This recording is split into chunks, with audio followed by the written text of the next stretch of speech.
All right, folks, John Henning here with the Franchise Radio Show. And today I'm telling you, you are in for a treat. I just got a chance to spend some time with Mr. Josh Malik, the CEO and founder of Joshua Tree Experts. Josh, thank you so much for taking the time here, buddy. Heck yeah, man, John. Thanks for the offer. Yeah, my pleasure. I didn't really have a choice, when we met in person down in Florida. So it's kind of, we got along so well. It's like, man, you got to get on the podcast, right? Yeah, I think the headlock I got you in. Yeah, there was that too, Seal so the deal. yeah. Strong arm me, right? Before we get into the business stuff, I always like to, talk about the fact that people like to do business with people, right? I don't care what kind of business you're in. People always like to buy from people. They like to talk to people, and we like to do business with people. So before we get into the business stuff, let's talk a little bit about you. Tell us a little bit about yourself personally. Who are you? Where are you from? That kind of thing. Excellent. I'm from the Lehigh Valley, basically born and raised. That's in Pennsylvania, about an hour above the Philadelphia area. I had graduated high school in '92, and that's when I started getting into tree care. I loved sports. I was a big sports fan. I still am. I love to play sports. I'm a big mountain biker yet. Skydive. I love hiking. I love going. I'm leaving for the beach tomorrow for a week, and I'm just a very high energy, high active person. And I didn't want to go to school. I actually had scholarships for a couple of schools for some sports, and I was like, you know what? I just really like to work. I remember I used to skip school to go work and make money with my buddies. It was funny. So I got into the tree care. My mom had a friend that was an office manager at a job. She's like, listen, I think this would be up your line. And it was. I really liked the labor aspect and, the physical labor part, and then climbing trees, rock climbing, skydiving, motocross racing. It's like, yeah, this Sure. adrenaline rush, kind of right up my alley, right? I did that for 8 years, and I was growing. I had a family at the time, and I really wanted to. I had an entrepreneurial spirit. I took a job outside of Philadelphia doing sales and managing. I remember going to that owner and saying, "Hey, I'm going to give you 5 years, and I'm going to launch my own business." And I did. 5 years later, as I continued to grow, my family was growing. I was really looking to say, hey, what's the next step in my career? What am I going to be able to do from here? And I just really had that entrepreneurial spirit. I wanted to grow my own team. I wanted to make my own decisions. And I felt like I was kind of running someone else's business for them. So I launched Joshua Tree and did that out of my house. I had a small 3-car garage. I had 100 square foot of office space. And my first 2 employees, that's who I launched with. There was a total of 3 of us, and they're still with me to this day. And Right. I've taken them from very entry level positions and elevated them.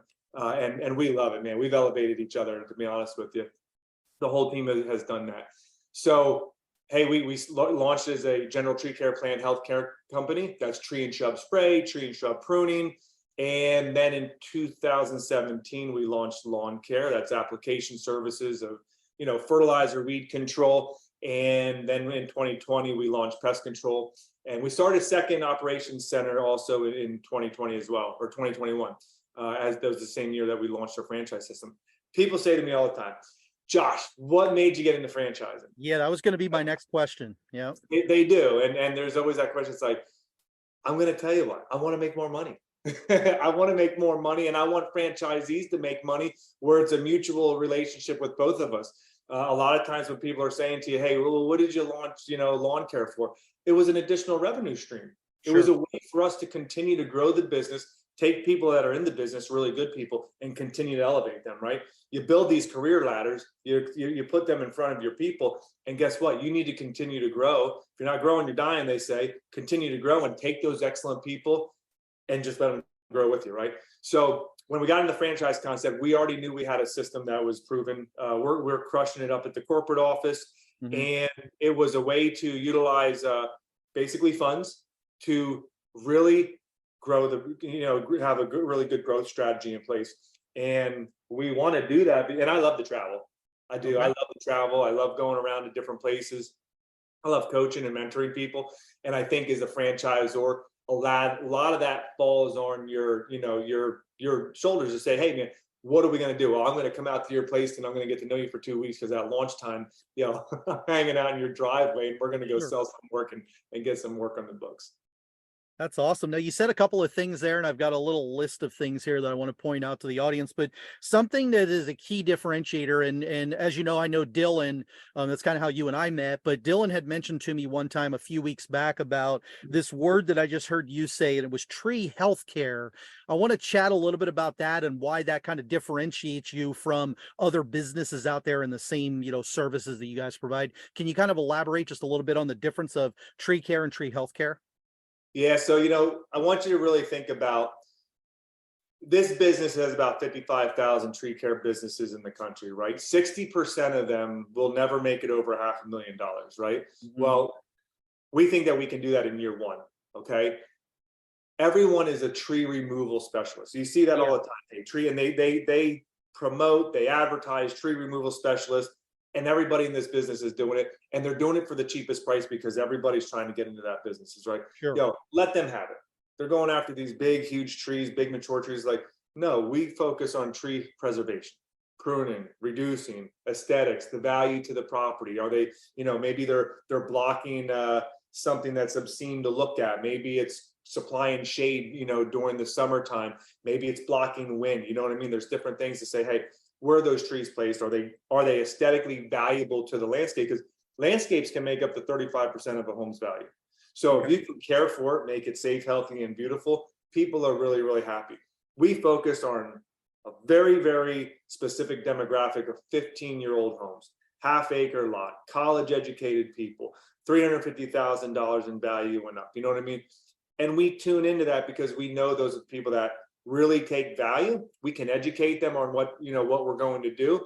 And everyone in this industry is missing that. And I mean that they're missing that. So while everyone's fighting for that tree removal, we come right in the back door and it's like, hey, we're your preservation experts. We're the people that, you're going to hire to build that relationship with. And then we're going to cross sell the heck out. We're going to be, really like doing some other things where it's like, hey, all our other services, we talk about the lawn care, we talk about the pest control, everything else that we do. That's how we get them on the Joshua Tree 3. And I saw something on your website the other day too when I was looking at it about the recurring revenue too. I want to chat a little bit about that because I would assume that, tree removal, right? I might get some referrals from some clients and put the little sign out by the road and stuff like that.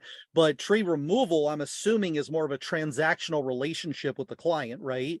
And Yeah. then your business doesn't seem to be set up that way, right?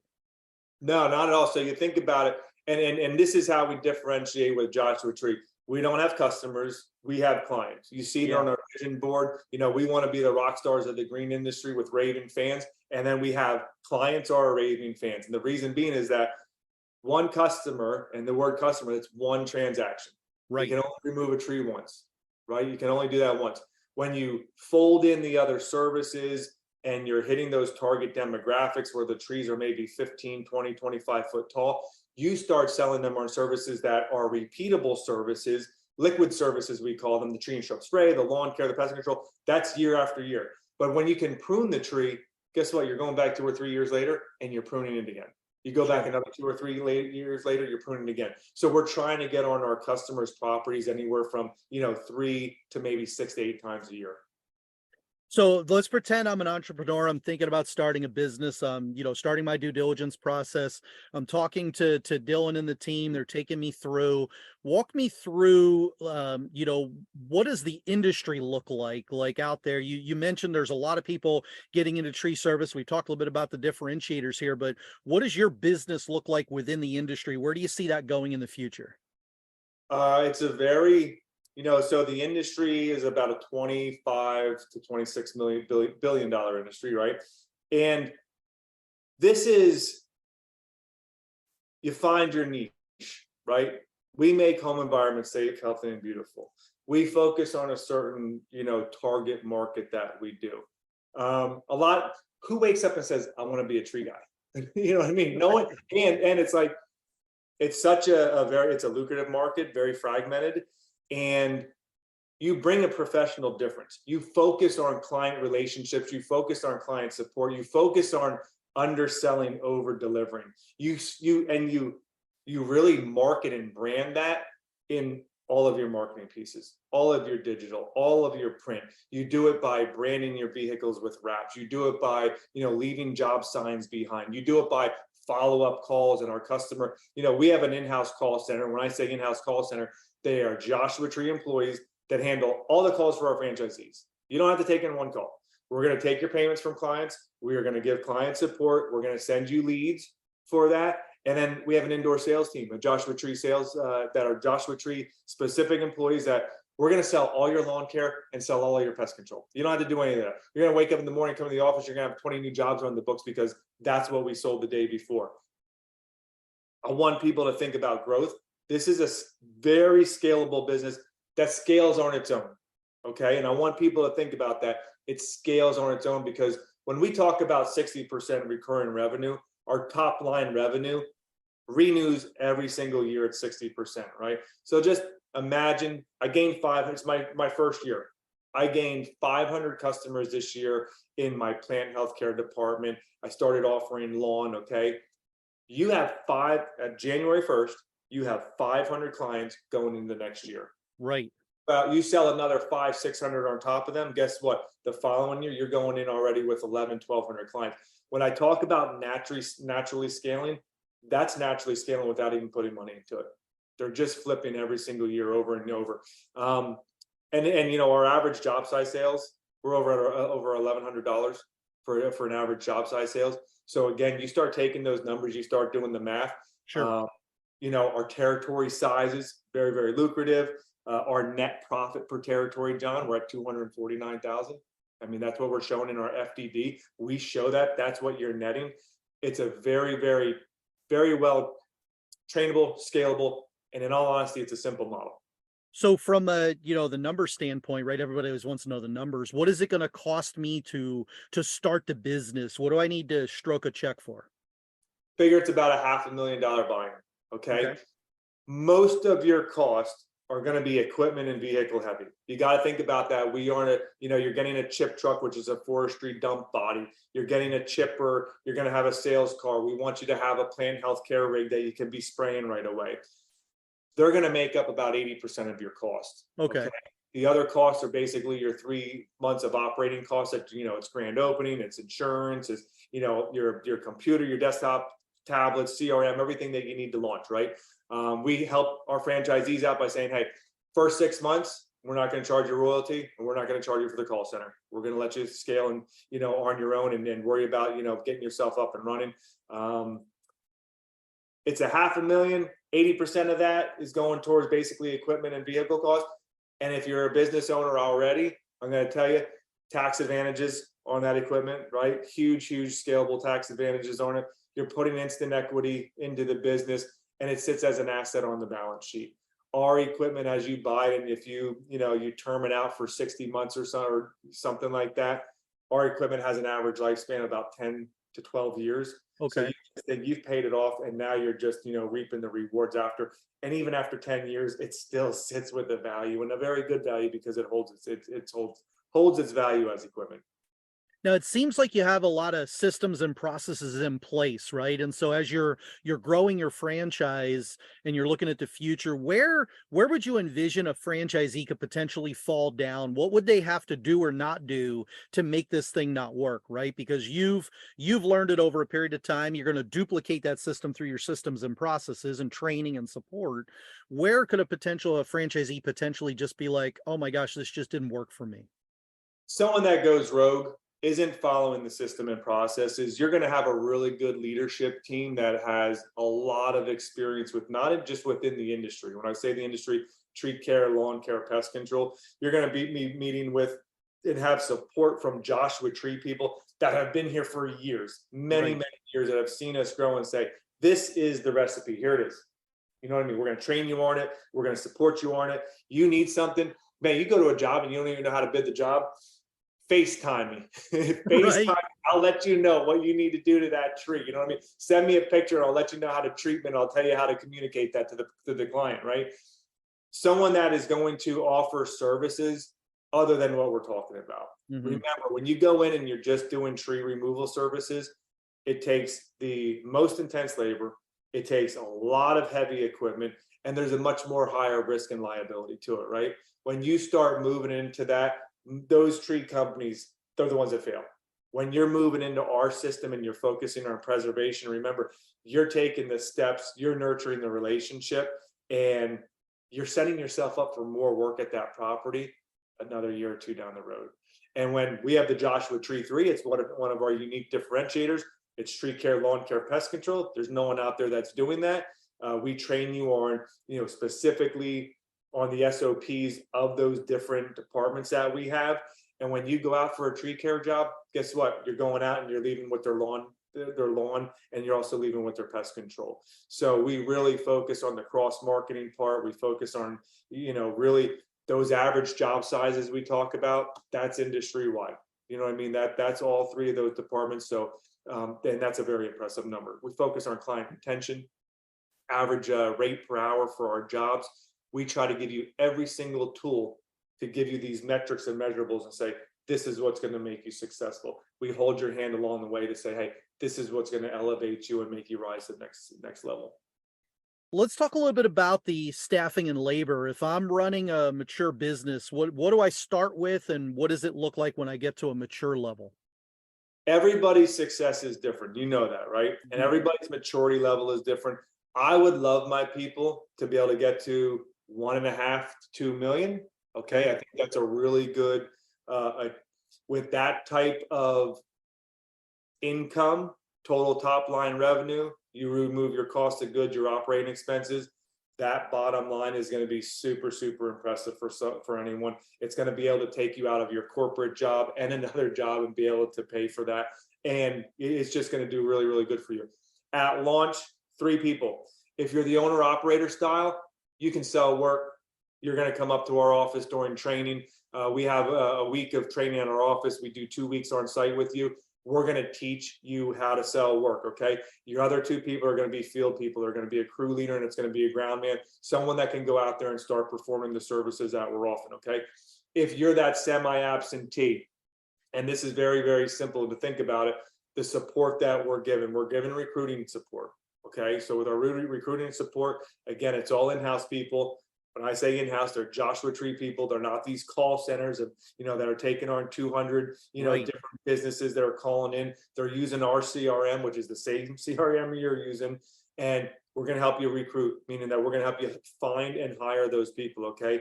The call center, we're taking all your calls in. You don't need to be sitting there or even pay someone to sit at the phone. And then when you start the additional services of lawn care, pest control, we're going to sell them. That alone allows an owner the option to say, hey, I can put a general manager to manage the daily function of the business, the day-to-day processes. I can manage that person, still work in my corporate job until it supports me where I can move out of it. And that general manager, you only need 2 people. We can train him to sell. He can sell for the first year and manage the business. By year 2, all right, let's start growing that out, right? You're going to hire another person on GTC. You're going to have your planned health care. You're going to start launching your lawn care, okay? Overall, you get to about a dozen people between owner all the way down to the most entry level position. That's what's going to elevate you and make those numbers we were talking about. Josh, I want to circle back because I kind of glassed over a little bit. I should have asked a follow-up question on the investment side. I had asked you how much does it cost if I had to stroke a check. You said about $500,000, but I want to make sure I give you a chance to clarify that a little bit. What capital does someone need to bring to the table? Do they need all 500,000, or is there some financing available from the equipment companies or whatever it is? Yeah, there's absolutely funding. You got SBA that you can go. You can do a Rob's, roll over a 401k. You can do a HELOC, home equity loan, that you can get some money. Your liquid capital needs to be 200,000. Your net worth needs to be at 500,000. That's our prime people that we're looking for. It doesn't matter if you're 30 years old. It doesn't matter if you're 55, 60 years old. If you have the drive to want to grow a business, be an entrepreneur, that's what we're looking for. Good deal. Yeah, I wanted to clarify that because I didn't want anybody just to hear that section and think, oh, I've got to bring 500 cash. Cash is always king, of course, but Yeah, want to absolutely. make sure that they know what the out of pocket is. Now, you mentioned there what about my next question. You led me right into it. There's a lot of different types of entrepreneurs out there, right? What are some ideal traits that you would see from folks that might do well in your business? Who do you think they should reach out to you? Give me a couple of ideas of their personality types or their skill sets. Yeah, if you're going owner operator and you're saying, hey, I want to transition into a business where I want to be part of the day to day, okay? Um, Customer service. I'm going to say customer service, and I'm not going to say sales because I would want that person to be involved in the sales. But this isn't you're not door knocking. You're not going from door to door and you're not promoting, you're not doing cold calling. Okay. What you're doing is what I call CTA, call to action, right? We're going to brand and market the business so well where it's like you're going to get the calls. You're going out to someone that has a need for the business already. You will soon see, and I can tell you, I would test you to say, call 5 tree care companies today, see how many answer and see how many call you back because it Yeah.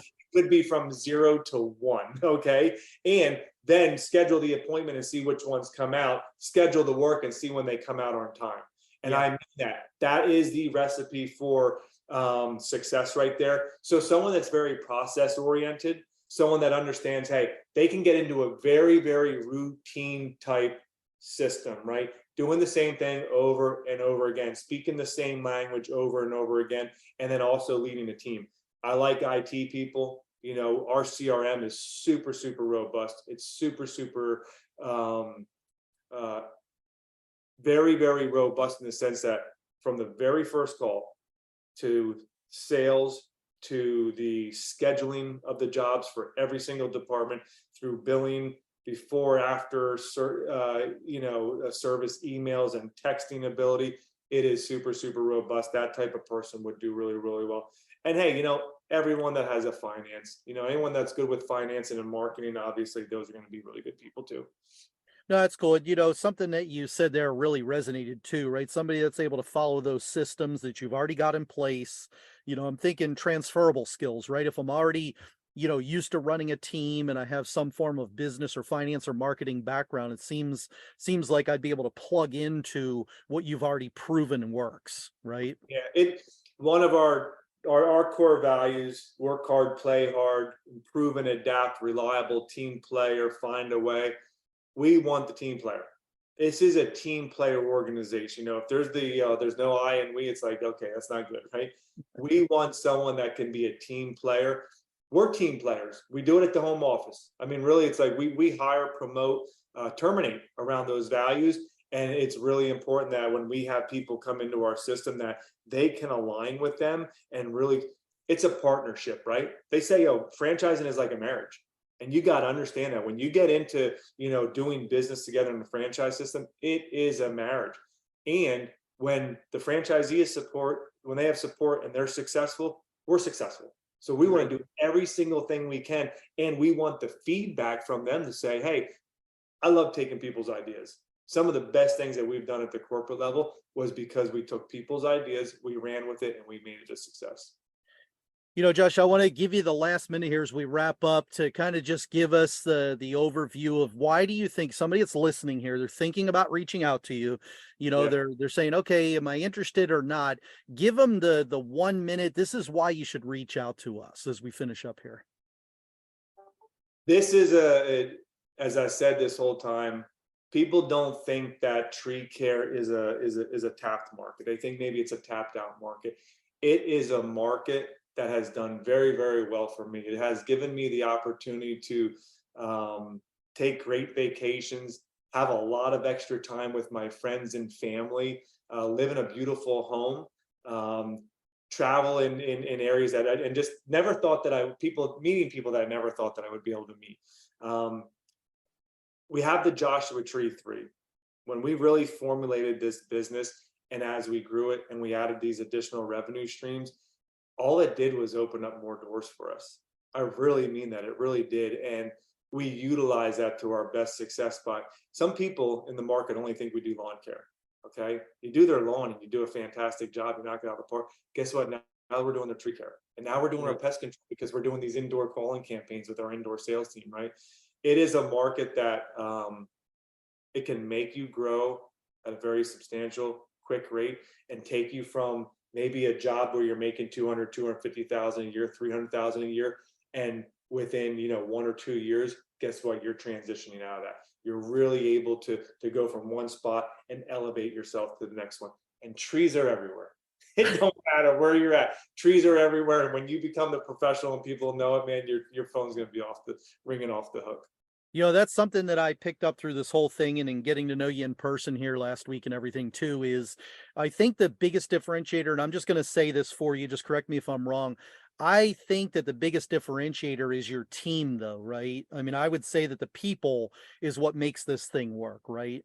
It's got to be, right? Anybody could go out and somebody could try to duplicate what you're doing, but I think they'd have a hard time because of the people that you have surrounded yourself with in the business, right? I totally agree. I think if we said we had trade secrets and we gave it to our best competitor, I think we're still going to kick their butt because we have the right people in the right place. They say your people are your biggest asset, and I can stand behind that and say it is a proven fact here, Joshua Tree. So awesome point. All right, man. Well, hey, look, I appreciate your time. What do you think is the best way for someone to reach out to you? You want them to head over to the website, shoot you an email, give you a call? How do you want folks to reach out to you if they're interested? Yeah, hey, it's Joshua at joshuatreeexperts.com. Check out our development site, treecarefranchising.com. There's a submit form there that you can submit, and check out Joshua Malik, Malik, on LinkedIn. Hit me up and follow me, man. We're doing a lot of great things. All right. Thanks, buddy. There you have it, folks. Josh Malik, CEO and founder, Joshua Tree Experts. Man, I appreciate your time. Thank you so much. John, you're awesome. Thanks, brother.